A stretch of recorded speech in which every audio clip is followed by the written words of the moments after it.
L'axe majeur, sans doute la plus belle perspective de Paris depuis le Louvre jusqu'à la Défense. Et en son centre, la place de la Porte-Maillot, un nœud historique entre le périphérique, l'avenue de Neuilly et l'avenue de la Grande Armée. Cette place est aujourd'hui un énorme chantier, source de beaucoup de stress pour les automobilistes. Mais c'est promis, cette place va tout simplement renaître. C'est une place qui va redevenir la porte d'entrée de Paris. Elle l'était historiquement. Il se trouve que dans les années 60 et 70, l'émergence de la voiture, du périphérique, fait que finalement cette porte-maillot, qui était un immense rond-point, s'est transformée en forme d'autoroute urbaine.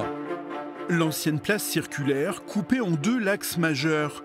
Un jardin central accessible uniquement par des passerelles depuis le Palais des Congrès et des places de stationnement autour.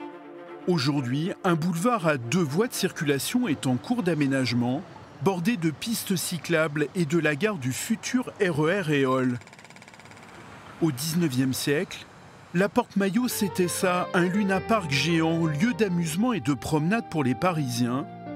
C'est même ici qu'a été aménagée la première piste cyclable en 1897. L'architecte Philippe Chambaretta a pour projet d'y aménager un temple du vélo.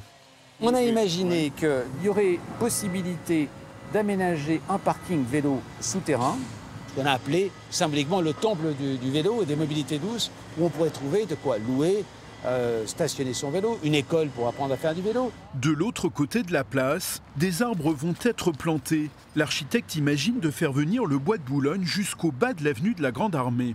Le bois de Boulogne, au 19e siècle, commençait ici. Avec la construction du périphérique, il a reculé de 300 mètres. On a proposé un certain nombre d'idées. L'une, peut-être faire une grande porte symbolique qui serait le seuil d'entrée dans le parc et de pouvoir l'aménager en retrouvant des kiosques, en trouvant un centre d'information, peut-être un belvédère pour pouvoir monter et regarder le paysage, cet axe qu'on voit de nulle part.